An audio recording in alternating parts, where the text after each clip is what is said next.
अपनी आंखें मूंदिए श्री राम और अपने अंतर्मन में झांक कर इस दुख, इस अंधकार के उस पार देखने का प्रयास कीजिए।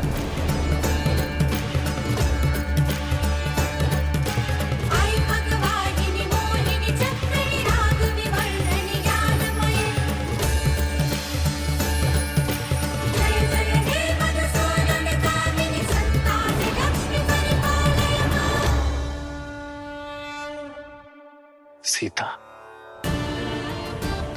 देवी लक्ष्मी। हाँ श्री राम, देवी सीता वैकुंठ में आपकी प्रतीक्षा कर रही हैं।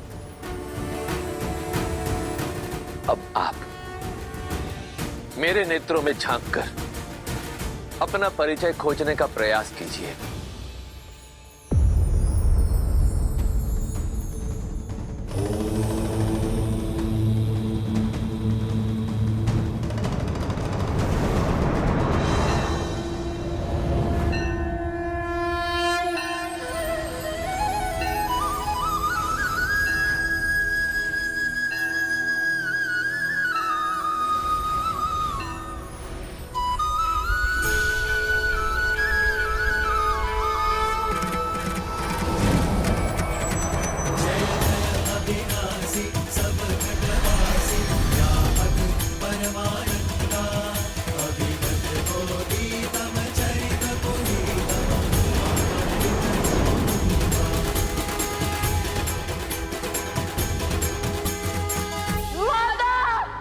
बस पुत्र, शांत हो जाओ, मैं हूं ना।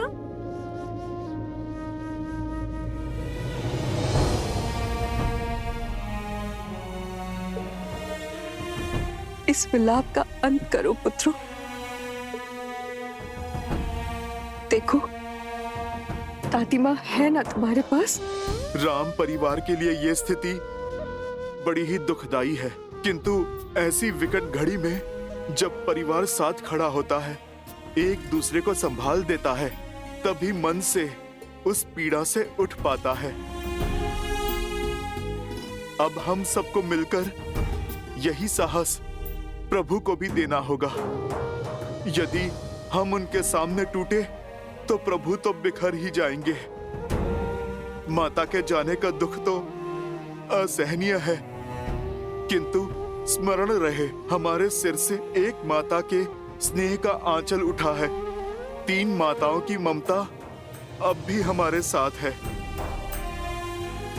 और यही क्यों, हम सब मिलकर संभालेंगे तुम्हें। तुम्हारा ये ज्येष्ठ भाई हनुमान संभालेगा तुम्हें। तुम्हारे चाचा श्री ये संपूर्ण परिवार संभालेगा तुम्हें। इसलिए तुम अपनी चिंताएं छोड़ो और प्रभु की सुध लो। उनके मन का संताप अग्नि का ताप बनकर संसार के ऊपर बरसने को है। देवी सीता वैकुंठ में आपके लिए प्रतीक्षारत है नारायण।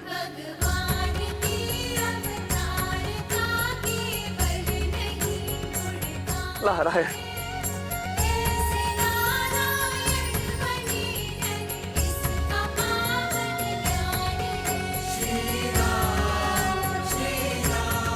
कितना सुंदर और अविस्मरणीय क्षण है ये। महादेव अपने परम मित्र नारायण से वर्षों पश्चात भेंट कर रहे हैं। धन्य है यह क्षण, और धन्य है हम सभी जो इस मधुर क्षण का साक्षी बनने का हमें सौभाग्य प्राप्त हुआ।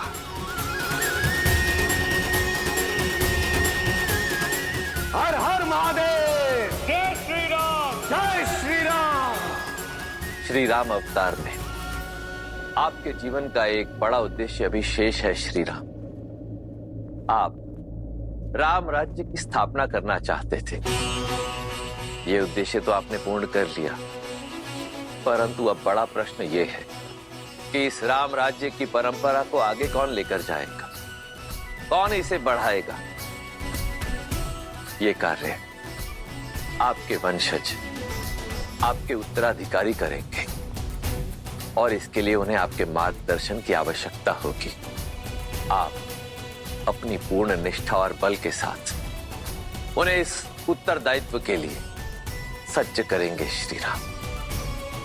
जब तक आपका ये उद्देश्य पूर्ण नहीं हो जाता, तब तक आपकी अर्ध संगिनी वहीं वैकुंठ में आपकी बाट जोहेंगी।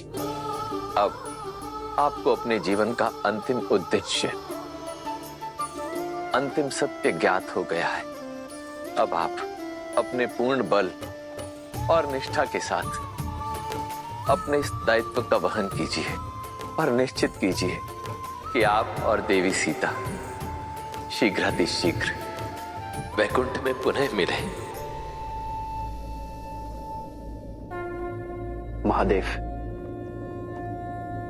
ब्रह्मदेव, आप दोनों ने आज मुझे बहुत बड़ी भूल करने से रोका है। मुझे उचित मार्ग दिखाकर, मुझे अपना सत्य बताकर, मुझे अपने कर्तव्य का आभास करवाया है, और इसलिए मैं आप दोनों का आभारी हूं। परंतु मैं इस स्मृति के साथ नहीं रहना चाहता। इसे मैं अपने अंतर मन की अनंत गहराई तक सीमित करना चाहता हूं। नियति द्वारा निर्धारित उस क्षण की प्रतीक्षा करना चाहता हूं जहां सिया राम का मिलन शेष है, और तब तक मैं उसी छाव की प्रतीक्षा में अपने सभी उत्तरदायित्व को निभाना चाहता हूं। श्री राम श्री राम श्री राम श्री राम, आदर्श और मर्यादा की है ये कथा महापावनम, काट मद श्री से मिलाने श्रीमद् रामायणम। चलिए हनुमान जी, हमें शीघ्र अतिशीघ्र पिताश्री के पास जाना होगा, अन्यथा कहीं उनकी क्रोधाग्नि पूरे संसार को भस्म ना कर दे।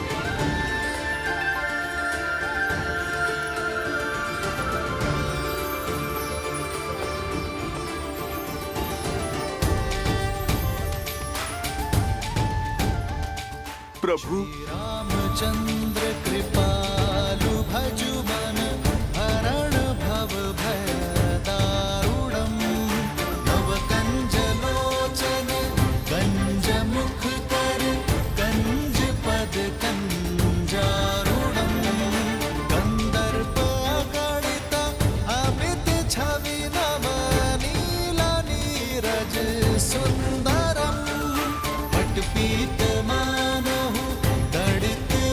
सुचि नामि जनक सुतावरम। श्री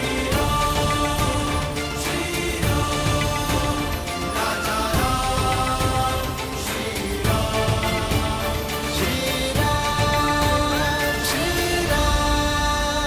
जय जय राम, श्री राम श्री राम श्री राम, राम राम सिया राम। आज इस सभा में जो भी हुआ वो नहीं होना चाहिए था। सीता को नहीं जाना चाहिए था, किंतु मुझे आशा है कि सीता का यह समर्पण संसार को शुभ फल देगा। इस संसार में जब जब सीता का समर्पण स्मरण किया जाएगा, तब तब इस पृथ्वी पर उपस्थित प्रत्येक नारी को शक्ति मिलेगी।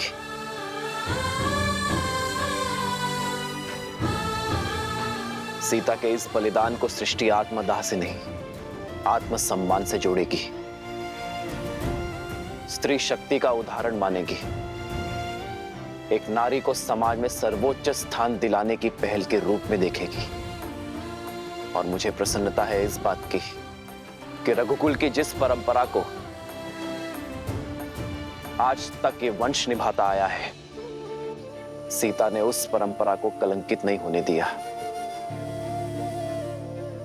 सीता और उसके साहस का जितना बखान किया जाए उतना कम है। सीता के आगे तो ये राम भी कुछ नहीं।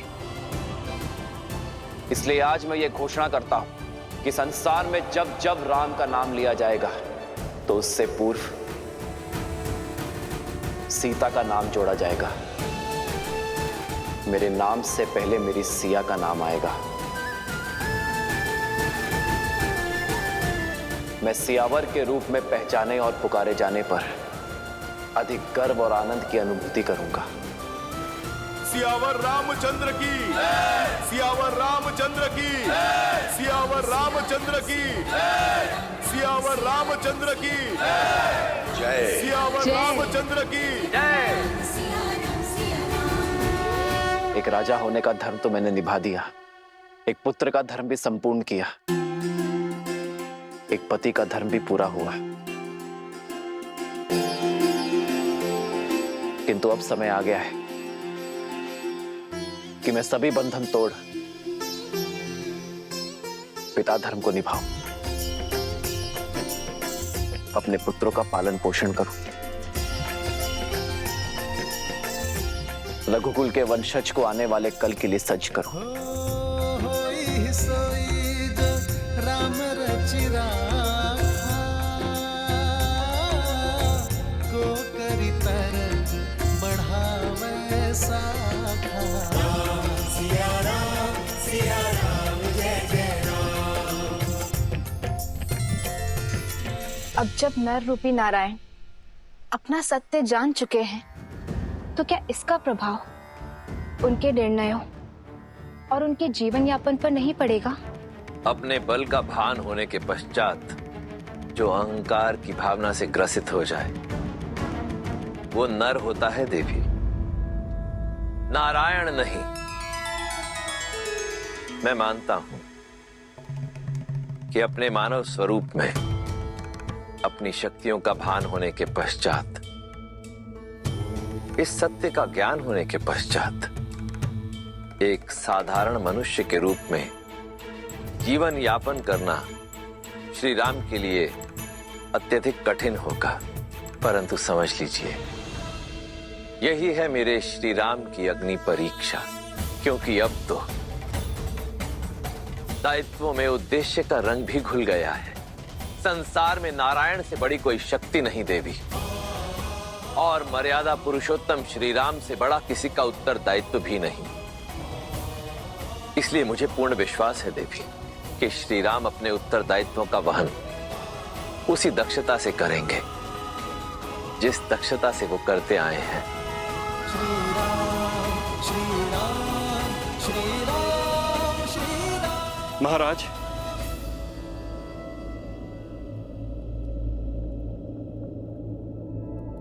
अब समय आ गया है कि हम अयोध्या में व्याप्त दुख को भूलकर सुख का संधान करें। अयोध्या का भविष्य आपके दोनों पुत्रों का स्वागत करे। स्वीकार समावेश यज्ञ द्वारा इन्हें स्वीकार करे, जिसके लिए शुक्ल पक्ष की पूर्णिमा उत्तम तिथि है।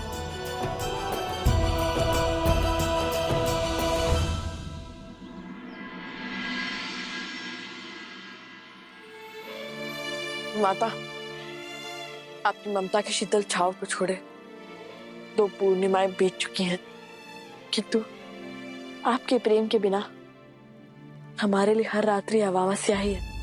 मन को समझाने का बहुत प्रयत्न करते हैं माता, किंतु तो आपकी स्मृतियां जाती ही नहीं है। पिताश्री की ओर से हर सुख, हर सुविधा पा रहे हैं हम, किंतु तृप्ति नहीं मिलती। माता का स्नेह और पिता का मार्गदर्शन जो हमें आपसे मिलता था, वही पिताश्री दे रहे हैं हमें। परंतु आपकी ममता, आपके अतिरिक्त और कौन दे सकता है? माता, आज आपके पुत्रों को उनका उचित स्थान मिलने को है। वो अयोध्या के राजकुमार बनने को है। हमारे समावेश यज्ञ के लिए पूरी अयोध्या उत्साहित है, किंतु आपके बिना हम ये यज्ञ कैसे कर सकते हैं? रघुकुल का अंग कैसे बन सकते हैं? मन नहीं करता हमारा आपके बिना इस सम्मान को स्वीकारे, किंतु संस्कार प्रेम के आड़े आ रहे हैं माता। वो संस्कार जो अपनी प्रसन्नता का मोह छोड़ संसार के सुख का ध्यान रखने की शिक्षा देते हैं। किंतु संसार की प्रसन्नता के लिए हम ये यज्ञ अवश्य पूर्ण करेंगे माता। हाँ माता, आपके पुत्र राजकुमार का वेश धारण करेंगे, किंतु मन से सदा ऋषि कुमार रहेंगे। वन देवी के संस्कारों से ओतप्रोत ऋषि कुमार। लवकुश, पिताश्री,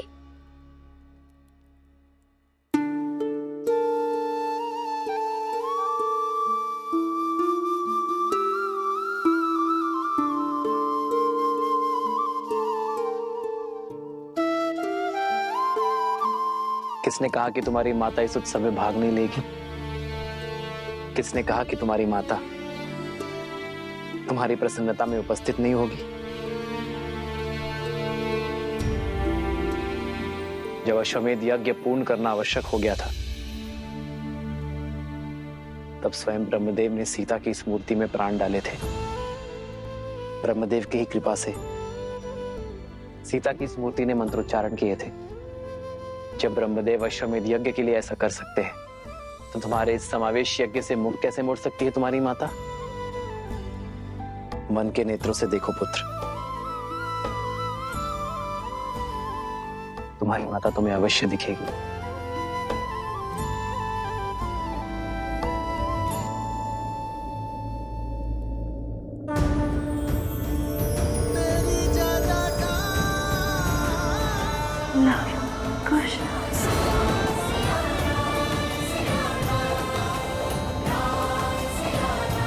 माता,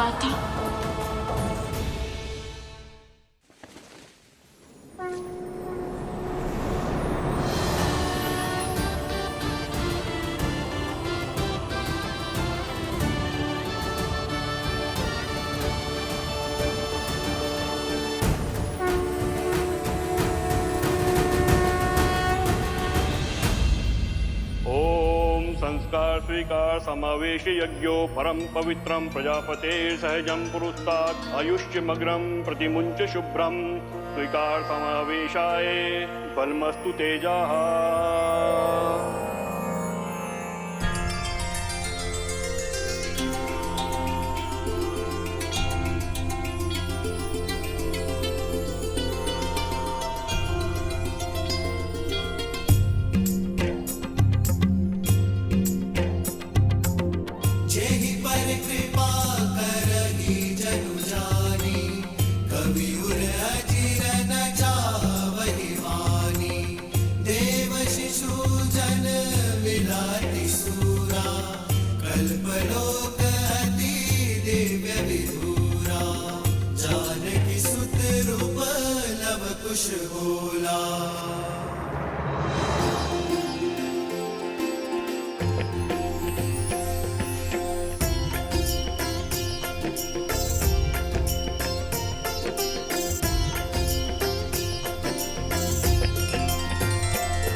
मैं ऋषि वशिष्ठ कुमार लव और कुश को इक्ष्वाकु कुल में समाहित करता हूं। आज से रघुवंश के वंशज ऋषि कुमार नहीं, राजकुमार लव और कुश के नाम से जाने जाएंगे।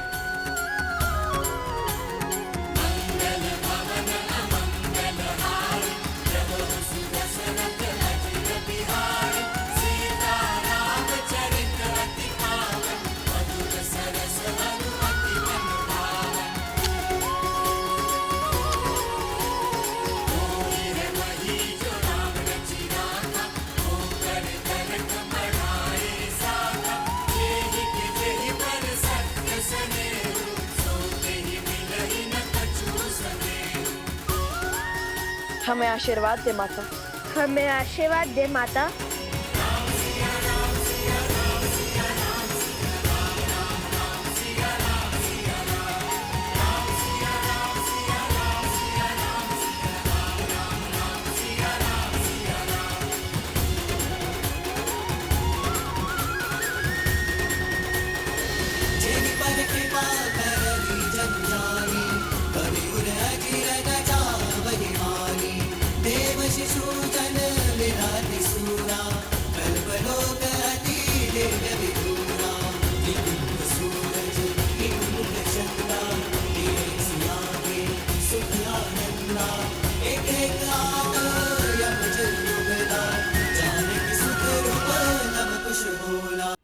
सीता तुमसे अत्यंत आनंदित है पुत्रों।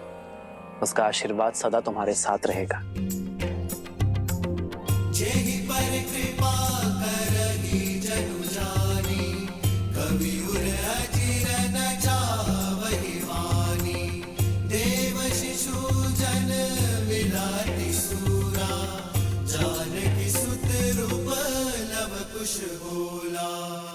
अद्भुत लग रहे हैं आप दोनों भैया।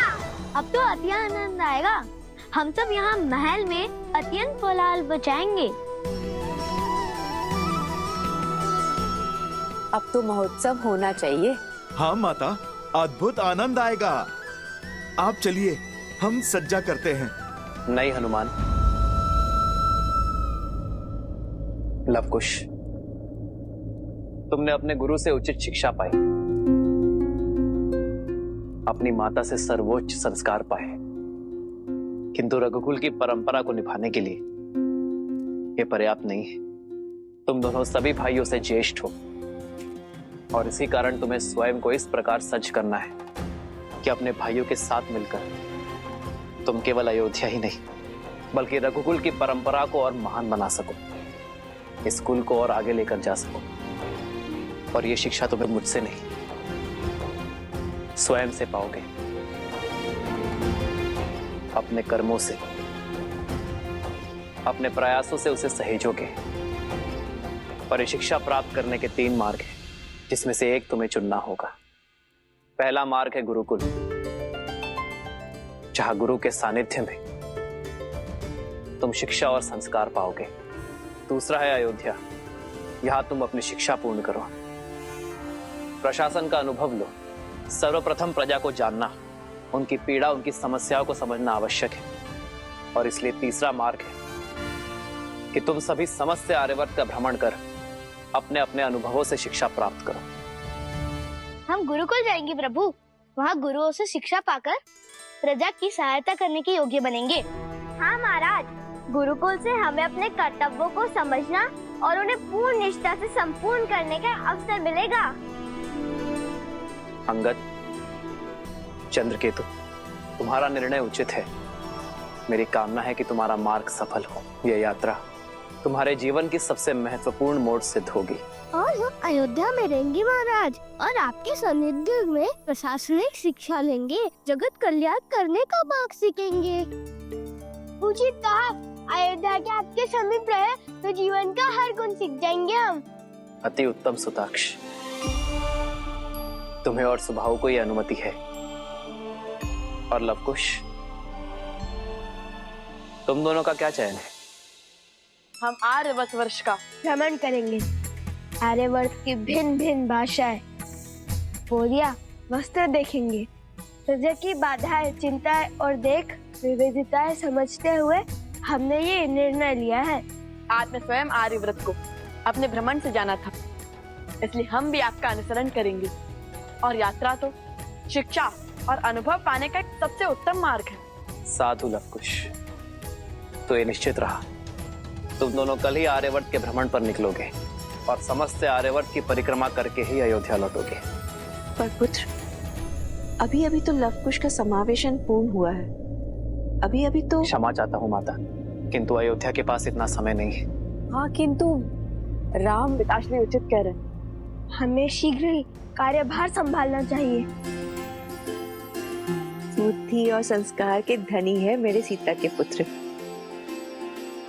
हनुमान, तुम भी लवकुश के साथ ही जाओगे। ये यात्रा बहुत बड़ी है और उन्हें। प्रभु, यहाँ आपकी सेवा। उसकी चिंता मत करो हनुमान। हनुमान राम से दूर कहाँ, जब भी आवश्यकता होगी मैं तुम्हें पुकार लूंगा। भरत जी भैया। तुम सभी बालकों के साथ कैकेयी की ओर प्रस्थान करो। माता कैकेयी को मेरा प्रणाम देना और मार्ग में मधुरापुरी से शत्रुघ्न की कुशल क्षेम लेते हुए ही आगे बढ़ना। भैया स्वयं से सभी को दूर क्यों कर रहे हैं?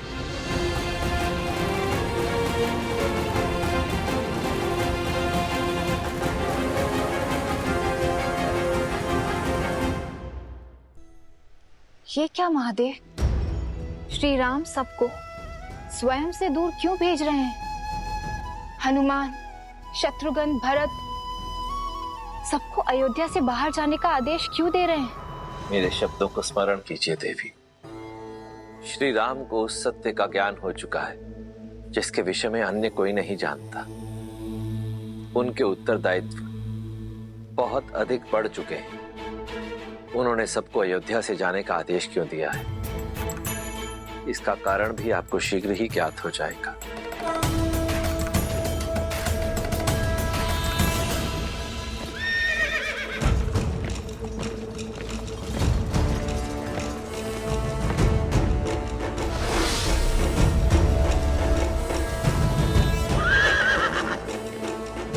बस आरती, अब रथ रोको। यहाँ से श्री राम के राज्य की सीमा समाप्त होती है, इसलिए आप रथ लेकर लौट जाइए। क्यों भला? आप दोनों तो रघुवंश का कल हैं। पगों पर नहीं, रथ पर चल के जाएंगे। आप आगे प्रस्थान कीजिए हनुमान जी, हम आते हैं।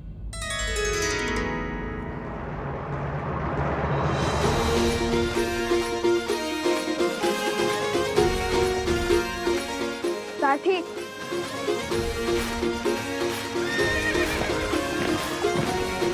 क्या सोच रहे हैं आप दोनों? और ये क्या है? तनिक पक्ष तो बढ़ाइए, हम आते हैं।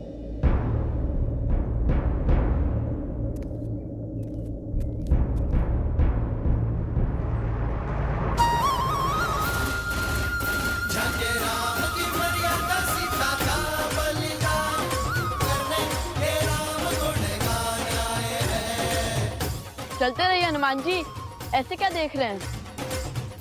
समझे हनुमान जी, हमने राजकुमारों का आवरण क्यों त्यागा?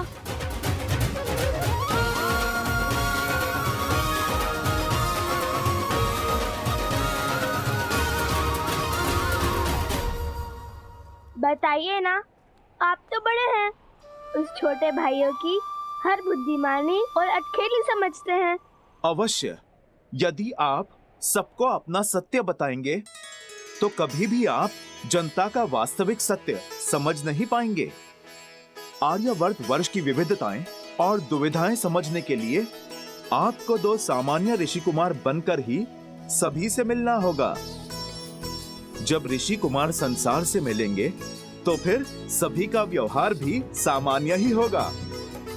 आपके ज्ञान में वृद्धि होगी। 100%। साधु संत के तुम रखवारे, असुर निकंदन राम दुलारे। जय जय जय हनुमान गोसाई, कृपा करहु गुरुदेव की नाई।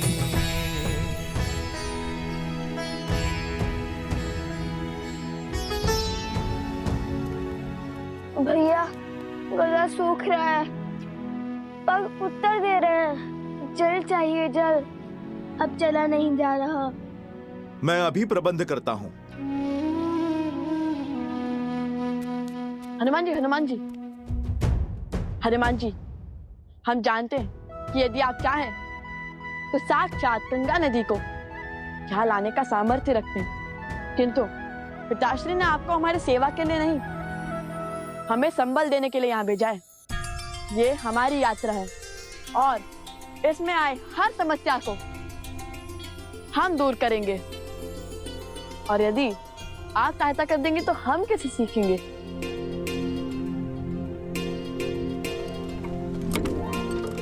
भैया, बैलगाड़ी।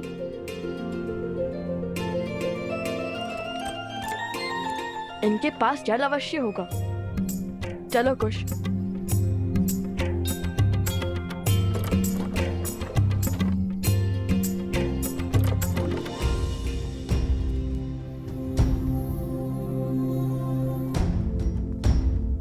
माता, तनिक जल मिलेगा?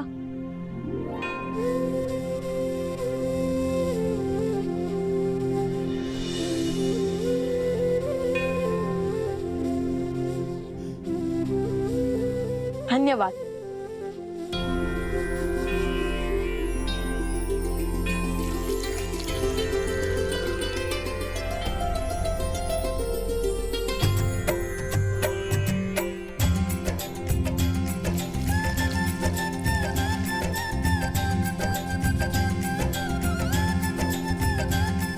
तन और मन दोनों तृप्त हो गए।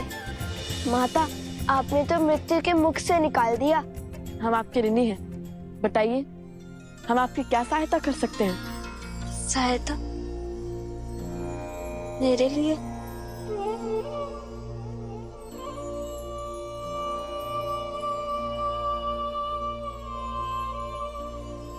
माना कि हम साधारण ऋषि कुमार हैं, किंतु अपने वचन के पक्के हैं।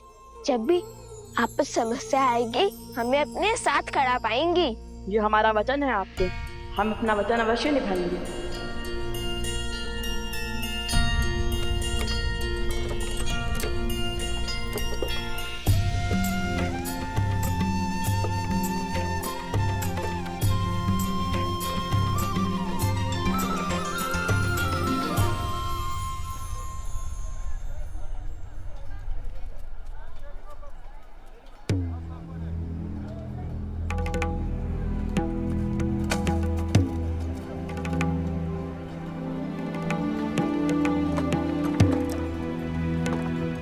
एक और स्वर्ण की बात है, जो दे जाएगा वो ले जाएगा इसे। सोचिए, एक भर स्वर्ण के बदले में क्या क्या मिल रहा है। आइए बताइए, कौन क्रय करना चाहता है इसे? ये क्या हो रहा है? संभल कर, हम अयोध्या में नहीं हैं।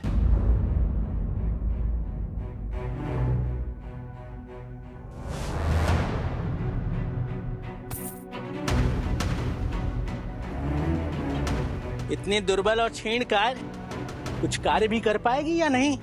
अरे ये सब चाल है इसकी, ताकि इसे कोई क्रय न कर सके और इसे काम ना करना पड़े। देखिए कितनी कृष्णाएं है, किंतु है बड़ी बलवान।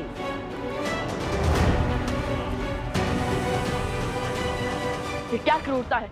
एक स्त्री पर हाथ उठाते हुए लज्जा नहीं आती तुम्हें? कहीं विदेश से आए हो? यहाँ कोई क्रूरता या नीति नहीं हो रही है। नियम है इस राज्य का। इसने हमसे ऋण लिया था, अब ऋण नहीं चुकाया तो दंड तो मिलेगा ना। और जब ये अपने पति का दुख सहन नहीं कर पाई तो इसने स्वयं अपने आप को बेचने का निर्णय लिया। अब कोई और इसे क्रय कर मुझे पुनः बेचे, इससे तो उत्तम है ना मैं स्वयं ही इसे एक भर स्वर्ण में क्रय कर लूं। और इसमें तुम्हें क्या समस्या है? आप मुझे क्रय कर लीजिए, मैं दासियों की भांति सारा कार्य करूंगी। बस मेरे पुत्र को मेरे साथ लेके चलिए। बहुत नन्हा सा बालक है, बिना माता के कैसे रहेगा? नहीं नहीं, ये साथ आया तो तुम्हारा ध्यान कार्य पर नहीं, सिर्फ इस पर रहेगा। मैं केवल तुम्हें ही ले जाऊंगा। माता, एक क्षण रुकिए, एक समाधान है हमारे पास, जिससे आपका ऋण भी चुक जाएगा और इन देवी की समस्या भी हल हो जाएगी। तुम क्या हल दोगे? तुम क्या क्रय करोगे इसे? स्त्री का क्रय करना होता तो विरोध नहीं करते आपका। आपको दास का ही कार्य करवाना है ना, तो हम सज्ज हैं, ले चलो हमें। बस इस बालक को उसकी माता से पृथक मत करो। हाँ, हम बनेंगे तुम्हारे दास।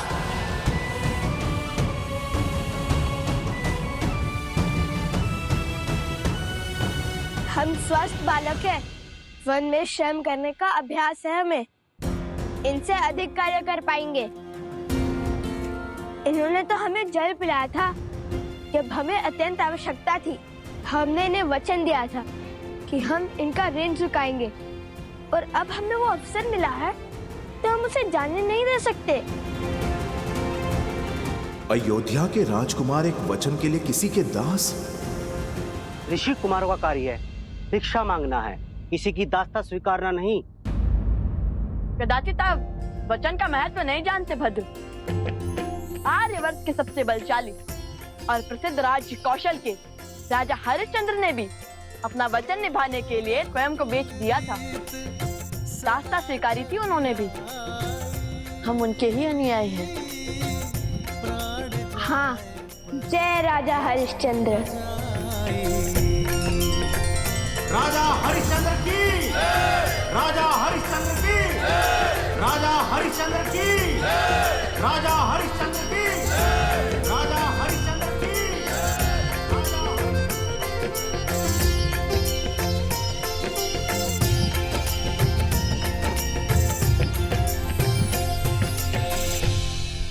धन्यवाद राजश्री विश्वामित्र।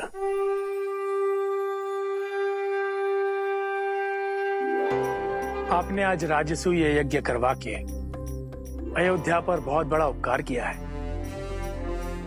मैं ये ऋण चुकाने में तो असमर्थ हूं, किंतु दक्षिणा में जो आपकी आज्ञा होगी उतना देने का वचन देता हूं।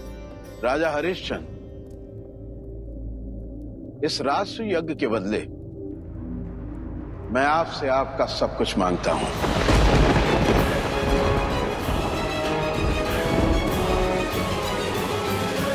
हर वो वस्तु जो आपके अधिकार में है, आपकी संपत्ति, बस आपकी पत्नी, पुत्र और आपके अतिरिक्त सब दे सकोगे?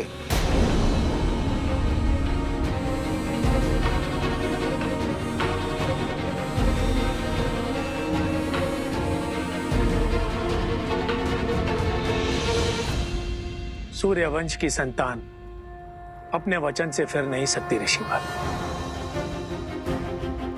मैं हरिश्चंद्र सूर्य के तेज को साक्षी मानकर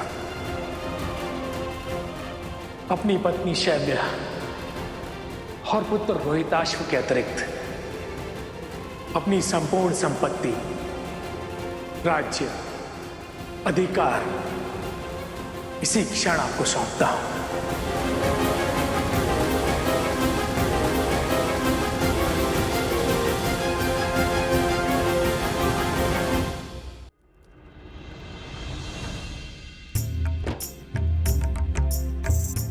हो रघुकुल रीत सदा चली आई, प्राण जाए पर वचन न जाई।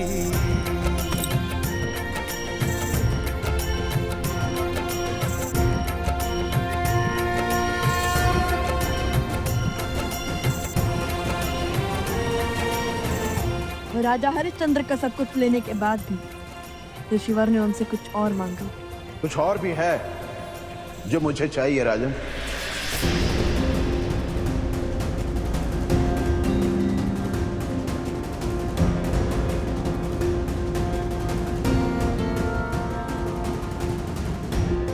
रिक्त हो गया हूं ऋषिवर, अब राजा भी नहीं रहा। कुछ नहीं है मेरे पास, किंतु वचन से बद्ध हूं। कहिए क्या इच्छा है आपकी ऋषिवर? यदि वश में हुआ तो पीछे नहीं हटूंगा। मुझे अपने दंड के भार की स्वर्ण मुद्राएं और चाहिए राजन।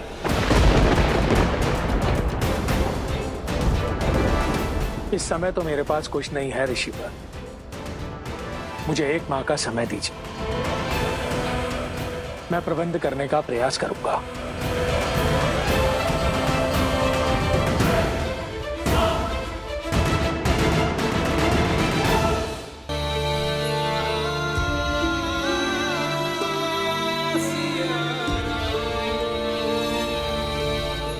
लवकुश की ये यात्रा केवल अनुभव और शिक्षा अर्जित करने तक सीमित नहीं है सीते। ये उनके दिग्विजय का शंखनाद है। अब तो बस एक ही आस शेष है सीते, कि हमारे पुत्र रघुकुल की मर्यादा निभाए।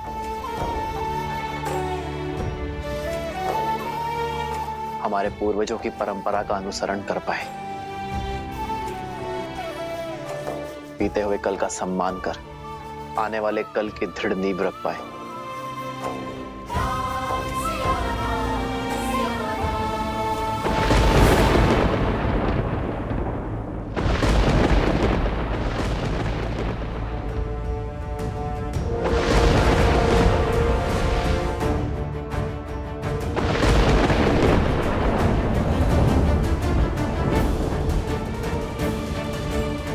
लगता है वियोग का दंश समाप्त होने को है सीते। ये राम शीघ्र ही तुमसे मिलने को है।